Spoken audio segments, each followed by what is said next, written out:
Chapter 16 of the Count of Monte Cristo by Alexandre Dumas. Chapter 16. A Learned Italian. Seizing in his arms the friend so long and ardently desired, Dante almost carried him towards the window in order to obtain a better view of his features by the aid of the imperfect light that struggled through the grating. He was a man of small stature, with hair blanched rather by suffering and sorrow than by age. He had a deep-set, penetrating eye almost buried beneath the thick grey eyebrow, and a long and still black beard reaching down to his breast. His thin face, deeply furrowed by care, and the bold outline of his strongly marked features betokened a man more accustomed to exercise his mental faculties than his physical strength. Large drops of perspiration were now standing on his brow, while the garments that hung about him were so ragged that one could only guess at the pattern upon which they had originally been fashioned. The stranger might have numbered 60 or 65 years, but a certain briskness and appearance of vigour in his movements made it probable that he was aged more from captivity than the course of time. He received the enthusiastic greeting of his young acquaintance with evident pleasure, as though his chilled affections were rekindled and invigorated by his contact with one so warm and ardent.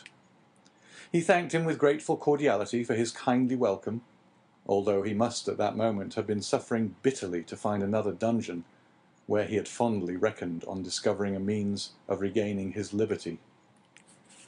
"Let us first see," said he, "whether it is possible to remove the traces of my entrance here. Our future tranquillity depends upon our jailers being entirely ignorant of it." Advancing to the opening, he stooped and raised the stone easily, in spite of its weight. Then, fitting it into its place, he said, "You removed this stone very carelessly, but I suppose you had no tools to aid you." "Why," exclaimed Dante with astonishment, "do you possess any?" "I made myself some, and with the exception of a file, I have all that are necessary, a chisel, pincers, and a lever." "Oh, how I should like to see those products of your industry and patience."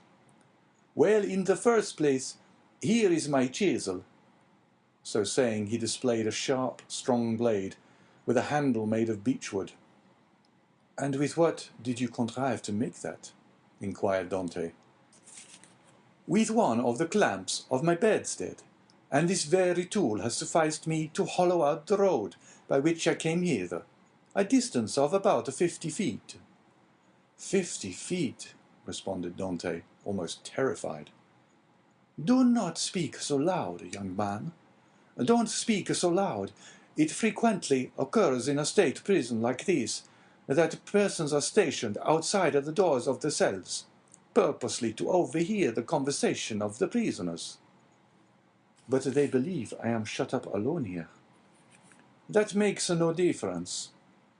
"And you say that you dug your way a distance of 50 feet to get here?" "I do. That is about the distance that separates your chamber from mine.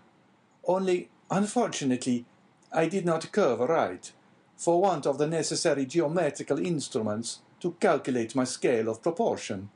Instead of taking an ellipsis of 40 feet, I made it 50.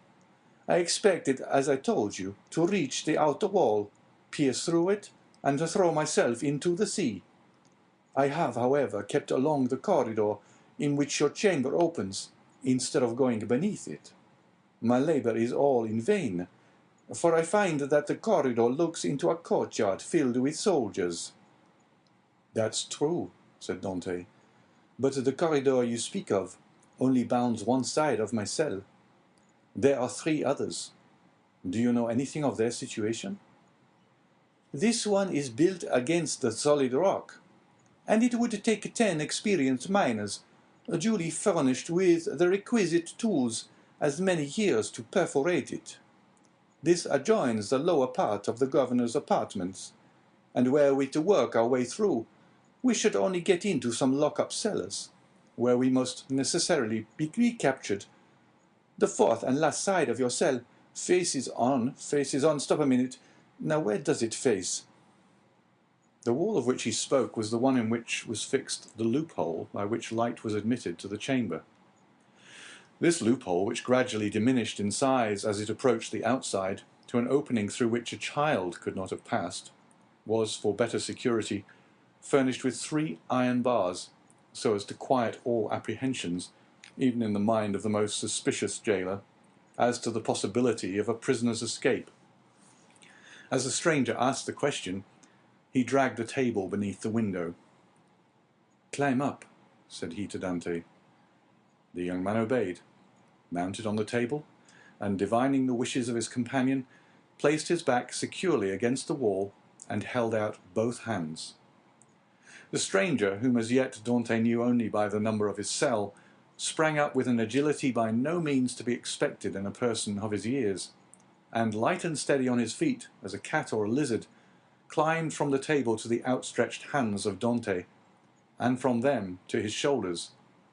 Then, bending double, for the ceiling of the dungeon prevented him from holding himself erect, he managed to slip his head between the upper bars of the window so as to be able to command a perfect view from top to bottom. An instant afterwards he hastily drew back his head, saying, "I thought so," and sliding from the shoulders of Dante, as dexterously as he had descended, he nimbly leapt from the table to the ground. "What was it that you thought?" asked the young man anxiously, in his turn descending from the table. The elder prisoner pondered the matter. "Yes," said he at length, "it is so.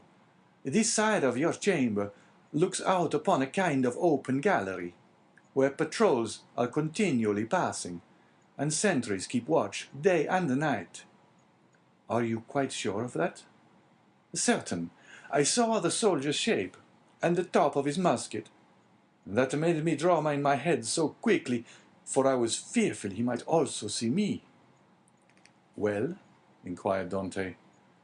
"You perceive, then, the utter impossibility of escaping through your dungeon." "Then," pursued the young man eagerly, "then," answered the elder prisoner, "the will of God be done." And as the old man slowly pronounced those words, an air of profound resignation spread itself over his careworn countenance. Dante gazed on the man who could thus philosophically resign hopes so long and ardently nourished, with an astonishment mingled with admiration. "Tell me, I entreat you, who and what you are," said he at length. "Never have I met with so remarkable a person as yourself." "Willingly," answered the stranger, "if indeed you feel any curiosity respecting one, now alas powerless to aid you in any way." "Say not so. You can console and support me by the strength of your own powerful mind. Pray let me know who you really are." The stranger smiled a melancholy smile. "Then listen," said he. "I am the Abbé Faria, and have been imprisoned, as you know, in this Château d'If since the year 1811, previously to which I had been confined for 3 years in the fortress of Fenestrelle. In the year 1811 I was transferred to Piedmont in France.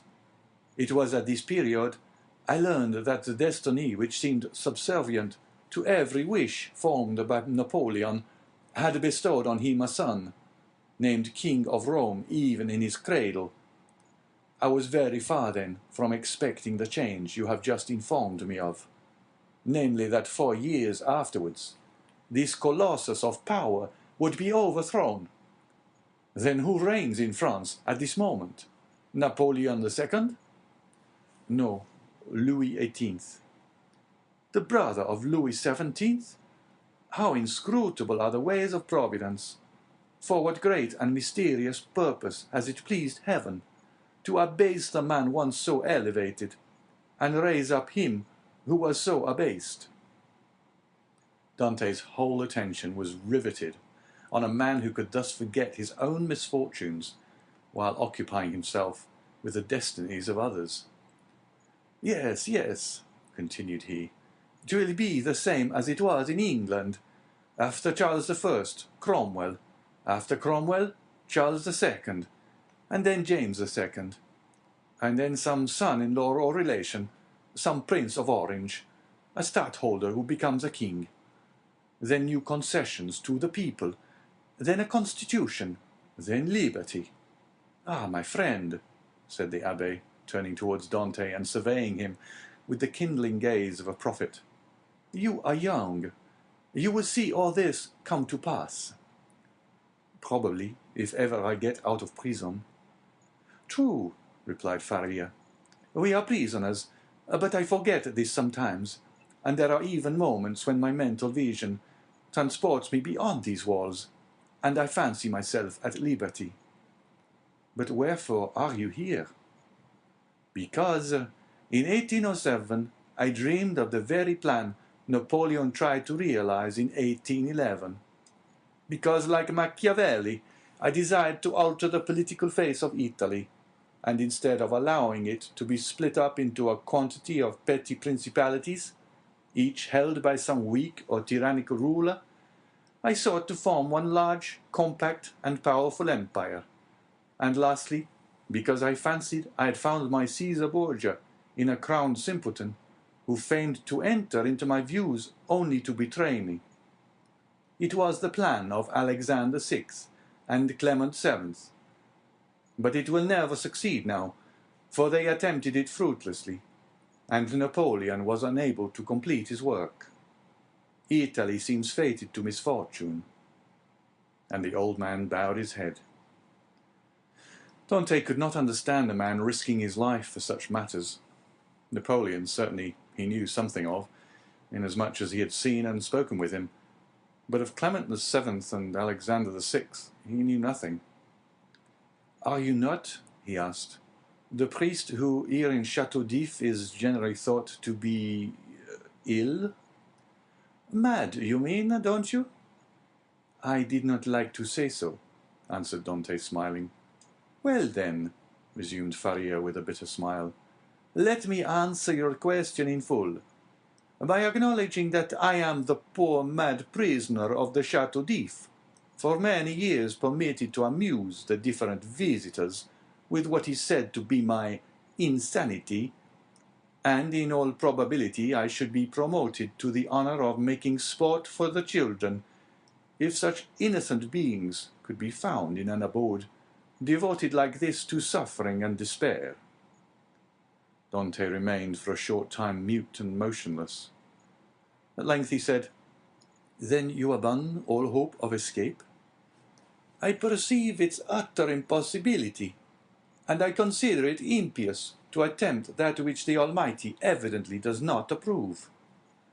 Nay, but do not be discouraged. Would it not be expecting too much to hope to succeed at your first attempt? Why not try to find an opening in another direction from that which has so unfortunately failed? Alas, it shows how little notion you can have of all it has cost me to effect a purpose so unexpectedly frustrated, that you talk of beginning over again. In the first place, I was 4 years making the tools I possess, and have been 2 years scraping and digging out earth hard as granite itself. Then what toil and fatigue has it not been to remove huge stones I should once have deemed impossible to loosen? Whole days have I passed in these titanic efforts, considering my labor well repaid, if by night time I had contrived to carry away a square inch of this hard-bound cement, changed by ages into a substance unyielding as the stones themselves. Then, to conceal the mass of earth and rubbish I dug up, I was compelled to break through a staircase and throw the fruits of my labor into the hollow part of it. But the well is now so completely choked up that I scarcely think it would be possible to add another handful of dust without leading to discovery. Consider also that I fully believed I had accomplished the end aim of my undertaking, for which I had so exactly husbanded my strength as to make it just hold out to the termination of my enterprise. And now, at the moment when I reckoned upon success, my hopes and forever dashed from me. No, I repeat again, that nothing will induce me to renew attempts evidently at variance with the Almighty's pleasure." Dante held down his head, that the other might not see how joy at the thought of having a companion outweighed the sympathy he felt for the failure of the abbé's plans. The abbé sank upon Edmond's bed, while Edmond himself remained standing. Escape had never once occurred to him. There are indeed some things which appear so impossible that the mind does not dwell on them for an instant.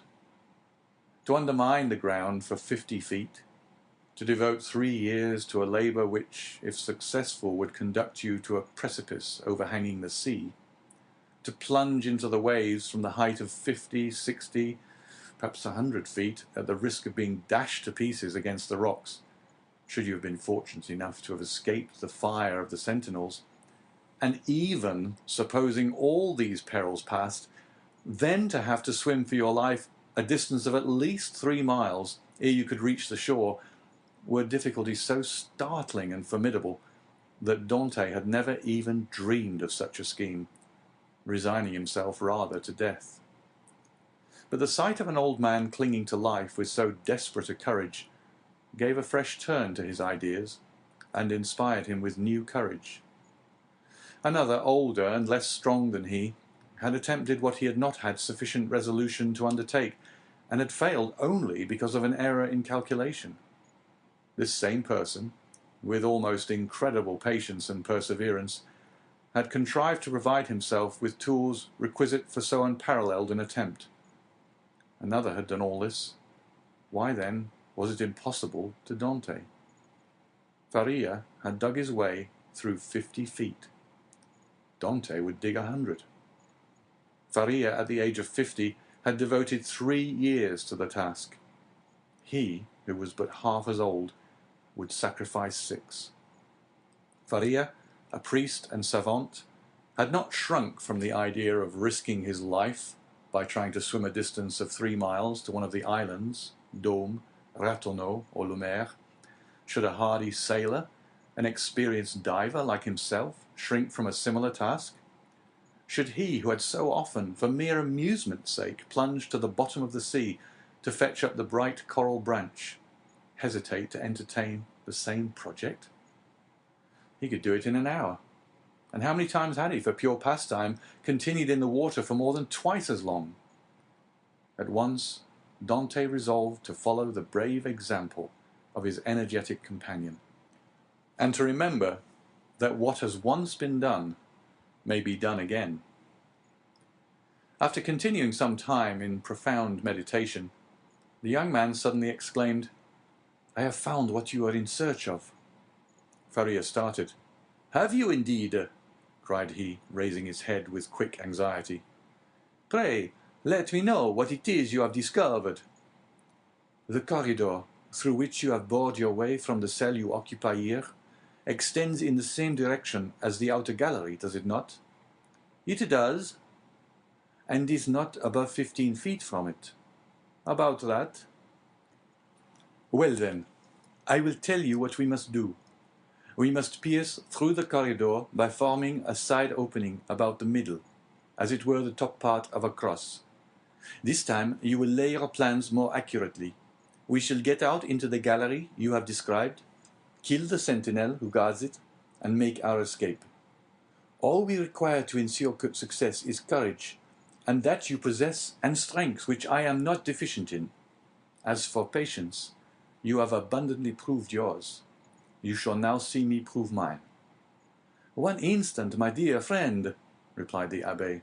"It is clear you do not understand the nature of the courage with which I am endowed, and what use I intend making of my strength. As for patience, I consider that I have abundantly exercised that in beginning every morning the task of the night before, and every night renewing the task of the day.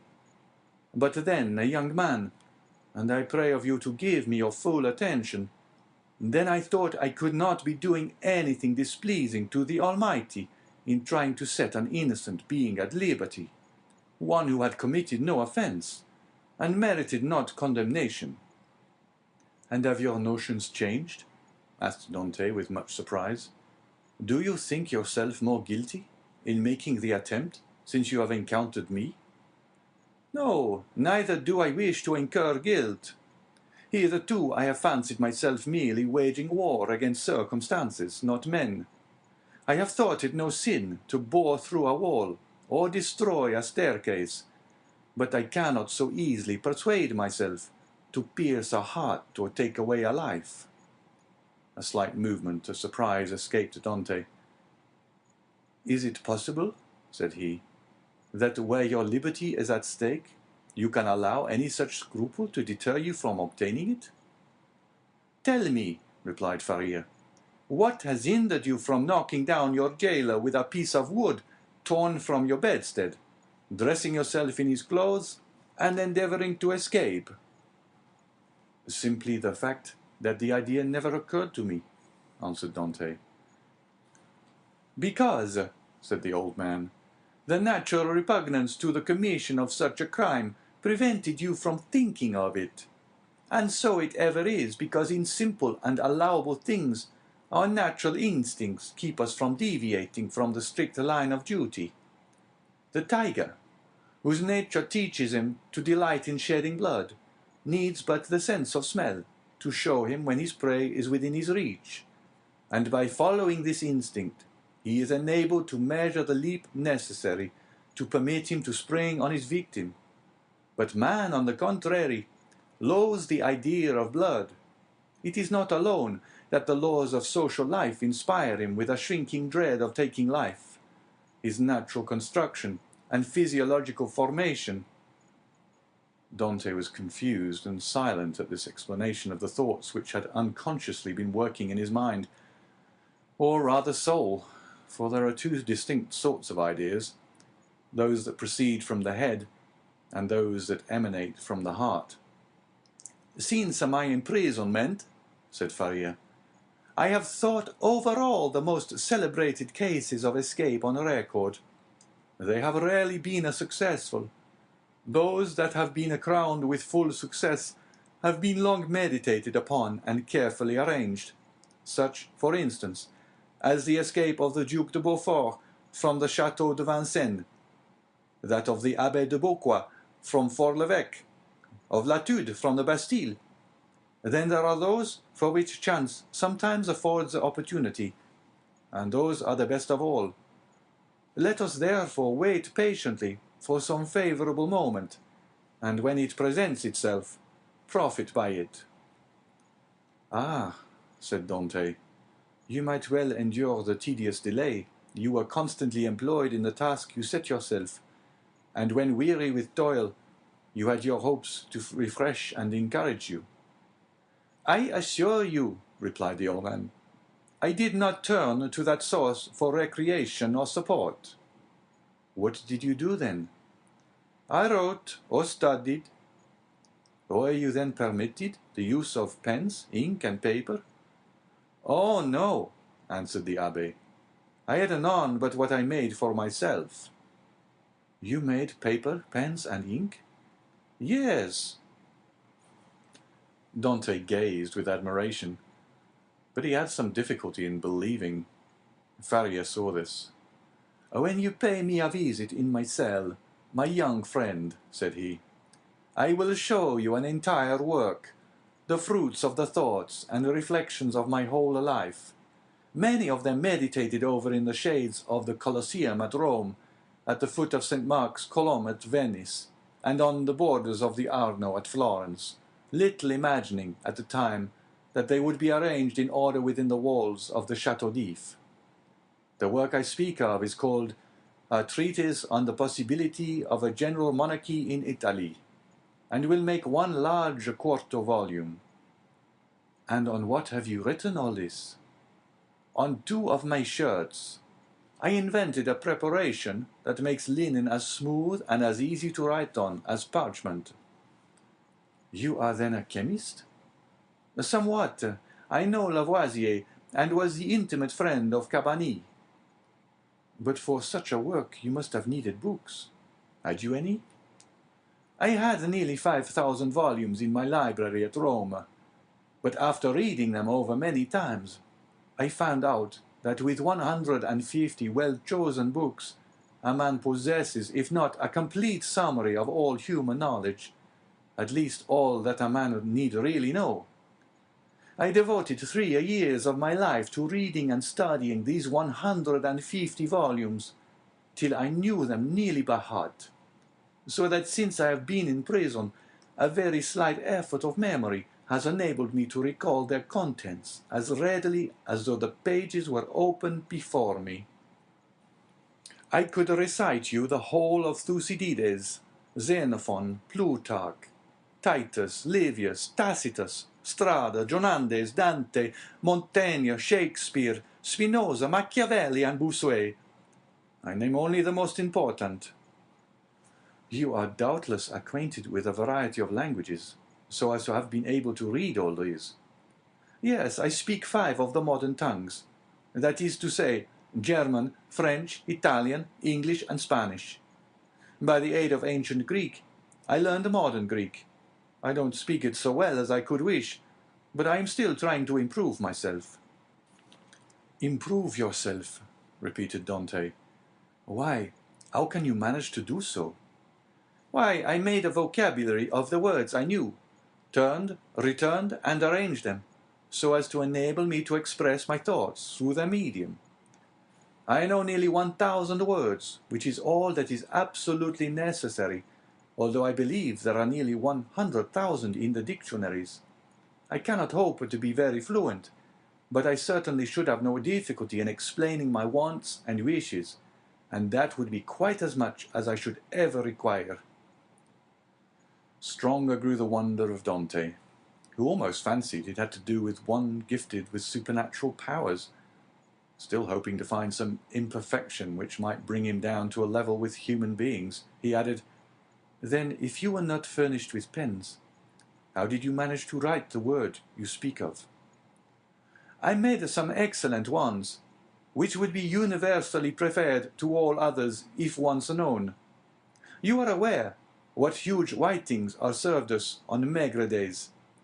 Well, I selected the cartilages of the heads of these fishes, and you can scarcely imagine the delight with which I welcome the arrival of each Wednesday, Friday, and Saturday, as affording me the means of increasing my stock of pens.